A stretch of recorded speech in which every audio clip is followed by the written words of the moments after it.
Manfaat puasa itu dari sekian banyaknya setidaknya mengerucut pada dua bagian utama. Satu, orang yang senantiasa terbiasa dengan puasa itu akan terdorong dirinya untuk selalu meningkatkan kebaikan, amal soleh. Di puasa itu dahsyatnya, saat Anda senang mengerjakannya, maka puasa akan mendorong kita untuk terus berbuat baik dalam hidup.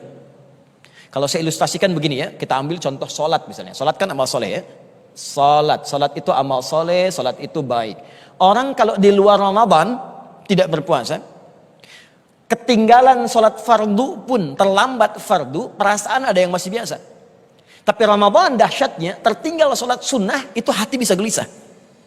Silahkan cek, tarawih itu hukumnya fardu atau sunnah? Sunnah. Tapi kalau ada orang ketinggalan tarawih, hatinya bisa gelisah. Bahkan saking tidak ingin ketinggalannya, ada kalangan para akhwat, ibu-ibu, mak-mak luar biasa, itu baru maghrib sudah menghamparkan sajadah saf pertama. Padahal tarawih ba'da isya gitu kan? Ya saking tidak ingin ketinggalannya, padahal tarawih sifatnya sunnah. Di luar puasa, di luar Ramadan, ada yang minta di depan mata, belum tentu kita beri. Saat Ramadan yang tak nampak kita cari.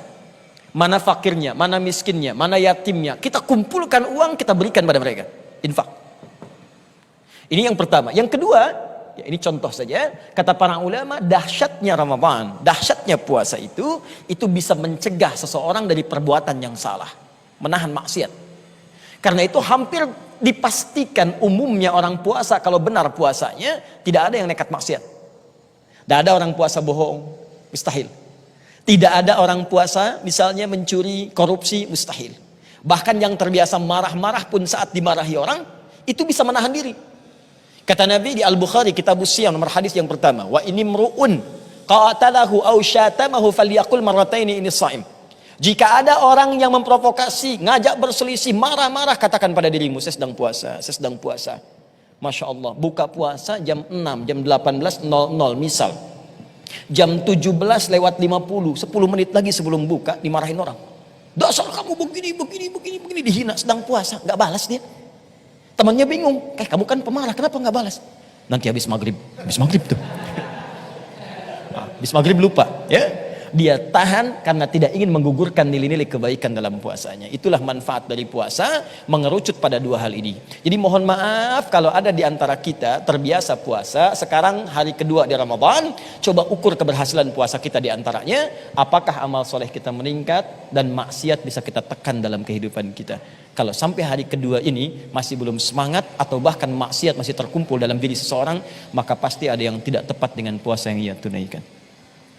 Saya mau diskusikan, ada sahabat saya namanya John Barth. Ini sahabat saya, dia adalah dulu dosen saya, sekarang menjadi guru besar di NYU, New York University. Di tahun 2004 dia ngajakin saya, dia bilang, if you have sometimes in New York, ketemu sama gue. Dan kebetulan dijadwalkan di waktu itu saya berada di New York untuk hal yang lain. Dia bilang, ada apa? Kamu melakukan apa? Saya lagi melakukan studi. Studi ini sangat terkenal di dunia psikologi, namanya John Barth Hallway Theory. Hallway itu koridor. Teori tentang koridornya John Barth gitu ya. Terus kamu ngapain? Dan kami harus ngapain sebagai korespondensnya. Dia bilang ada 40 student. 20 dari kelompok A, 20 dari kelompok B. Kelompok A mengatakan, ya kelompok A setiap hari oleh John suruh mengatakan hal-hal yang positif. Tuhan baik, semua mudah, semua sukses, semua lancar, semua terampuni, dan lain. Pokoknya selama 24 jam, selain dia tidur, di toilet, dia cuma mengatakan semua mudah, semua seru, semua asik, semua ketawa, semua. Kayak gitu selama 30 hari. Di kelompok B, tiap hari mengatakan hal-hal yang negatif selama 24 jam, selain dari tidur itu. Tuhan jahat, semua susah, negara korupsi, Luhut korupsi, apalah segala macam ya, itu cuma contoh ya sekali lagi. Tiap hari lu selama 24 jam lu 30 hari lu ngomong hal-hal negatif, kelompok B. Terus saya nanya, kami ber-100 ngapain? Katanya, nanti di hari ke-30, kebetulan tanggal sekian saya ini, kamu duduk di lantai atas, mahasiswanya akan jalan dari poin A ke poin B.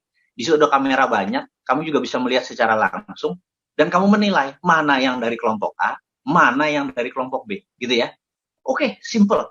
Jam 10 kami datang, orang satu datang, dua datang, kita berseratus, terus menilai ini dari B nih, ini B nih, ini A nih. Hanya ngelihat dari auranya, dari self image-nya, dari citra dirinya yang dibawa oleh orang itu. Selesai jam setengah satu, dia bilang oke, gather up, dikumpul, kamu makan siang sebentar, nanti kita taruh barang-barang ini kita lihat.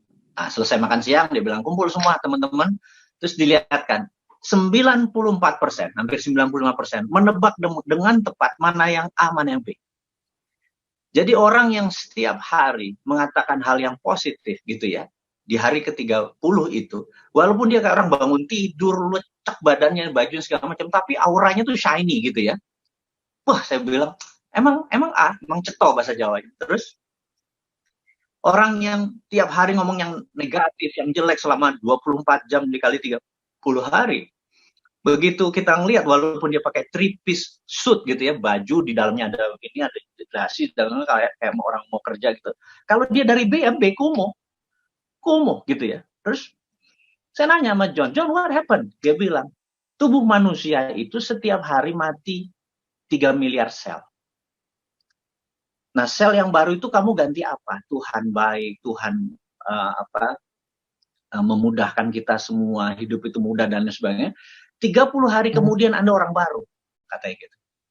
Nah, sebaliknya kalau dalam 30 hari Anda memaki-maki Tuhan, memaki semesta, memaki kehidupan, memaki orang lain, memaki diri Anda sendiri, ya kumuh gitu, karena 30 ini menjadi orang baru. Terus saya bilang, John, di agama saya Islam itu kita ada puasa. Kita ada zikir 24 jam selama kita 30 hari. Dia bilang, sayang lu nggak manfaatin itu sebagai untuk menjadi orang fitri, itu menjadi orang baru, kata dia gitu. Lu tahu pelakunya, tapi ilmunya sekarang tahu. Nah, sahabat semua, sebentar lagi kita Ramadan. Nah, ini nih gue jualan Ramadan dikit. Manfaatkan 30 hari ini untuk Anda memasukkan hal-hal positif itu, sehingga di selesai Ramadan Anda menjadi orang baru, termasuk entrepreneurship, softwarenya ditaruh di situ. Bisnis itu gampang, bisnis itu mudah, modal itu datang sendiri, Anda taruh aja gitu. Dan Anda jangan, ini kekuatan yang sudah diajarkan ribuan tahun oleh Nabi Ibrahim, Nabi Muhammad, dan lain sebagainya. Sekarang John Barr membuat itu. Dan saya tuh kagum sama Islam karena memiliki hal itu. Nah, kami itu harus meditasi dan lain sebagainya ya, dia bilang. Nah,